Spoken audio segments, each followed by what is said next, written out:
All right, you guys, doing a crank no start diagnosis on this 1997 Honda CRV. This is a friend of mine's vehicle's mother-in-law's car. I'm out here on the side of the road, good old state of Arizona, 1,000 degrees right now. But besides that, it's crank no start. I verified that. First thing you want to do is obviously turn the key forward. As you see, nothing, right? Try again.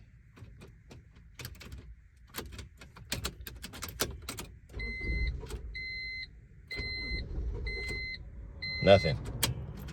It wants to start, but it's not doing anything. So let's check out outside under the hood. What's going on? All right, under the hood, first you want to do is verify you do have 12 volts on your battery. The car has been sitting for a couple days, so I got my power probe hooked up here. You can use whatever source you want to use for your voltage check. 12.2 volts. That is more than enough to start the starter. Obviously, you heard the dead crank.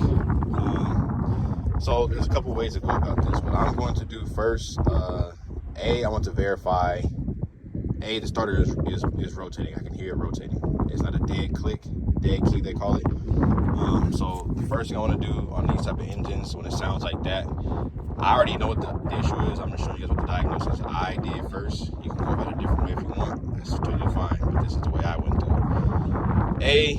I'm going to do a compression test, 4 cylinders.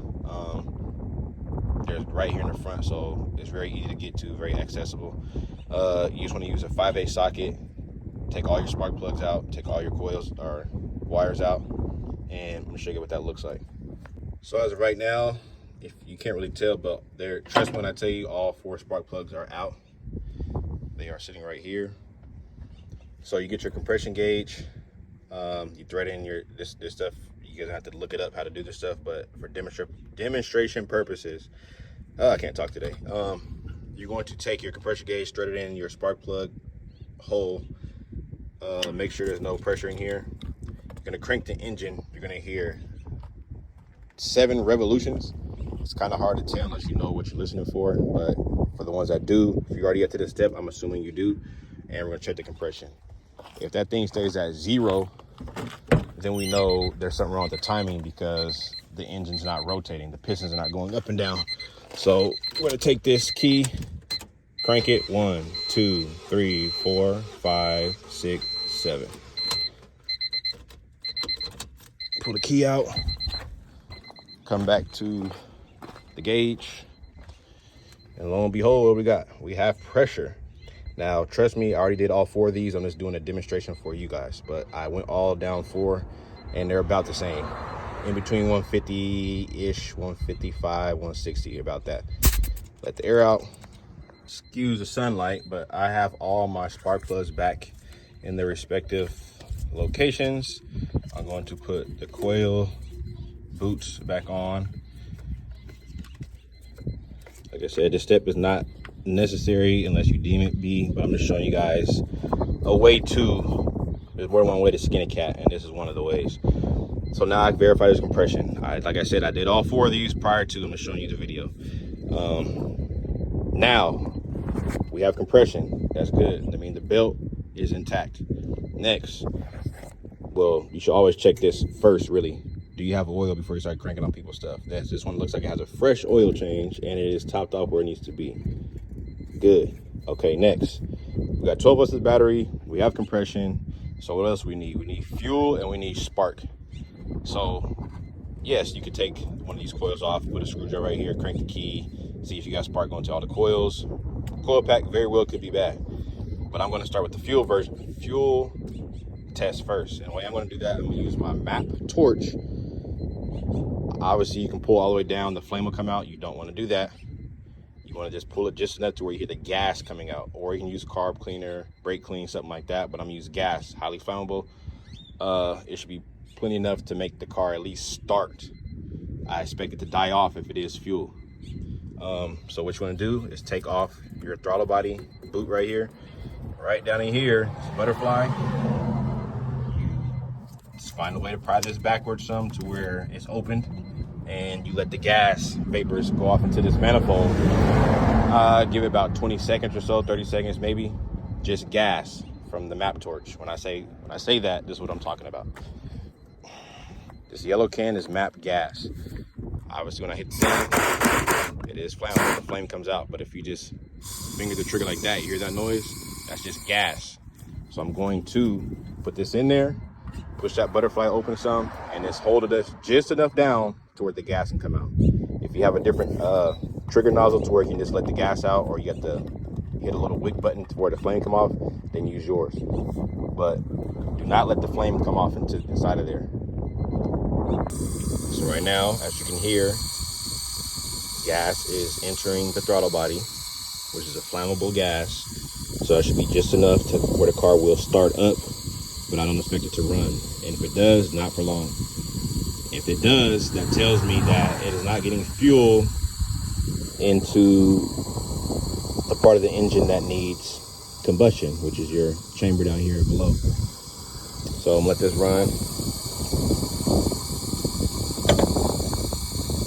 Okay, that should be good enough. So now what I'm going to do is crank the key just like I did before, and if it starts up like I said, I did nothing but add a vapor inside the throttle body. And if that is enough to start the car, that tells me fuel is our issue. If I can find the key. 1 second. All right, let's see here. Key on.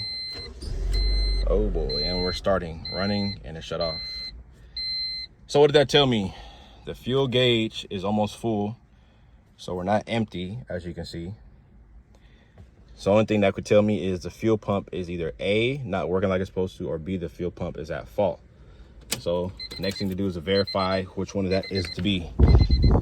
All right, you can see, got down to the fuel pump. That's what we verified that's what it was. The seat is out, the back seat. The fuel pump sits underneath the driver's side back seat. A few bolts, 4 actually to be exact, 4 bolts and a nut. And then you got these 10 millimeters around here and your wire harness. Besides that, this thing slides right out. A couple of pull tab pins right here you got to take off as well. But once we get this out, we're probably going to rebuild this one because I don't think anybody locally has the assembly. So we'll just get the fuel pump by itself and do it that way. It's not too hard to do that, but that's probably what we're going to end up doing. Stay tuned. All right, I already replaced the fuel pump. The new one is actually in there.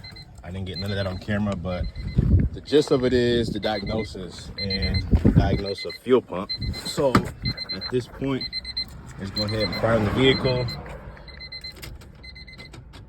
When I say prime the vehicle, that means turn the key for it. You couldn't hear it, the audible, but there's a slight buzzing noise that came from the fuel pump that it did not do that before. Turn it off. Do it a couple times. The build fuel pressure. All right. Moment of truth. The car is now running.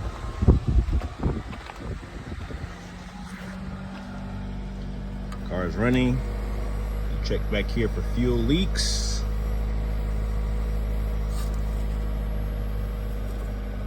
Feel the pressure coming through the line. Obviously the car is on. As you can see, give it some gas. Car is definitely on. So it was a fuel pump, ladies and gentlemen. So 1997 Honda CRV fuel pump diagnosis. Well, no crank, no start. Sorry about that. All jumbled up. Crank, no start. Went through the process of checking compression because these are timing belt driven, which all cars are timing some kind of driven. Yeah, we got it running.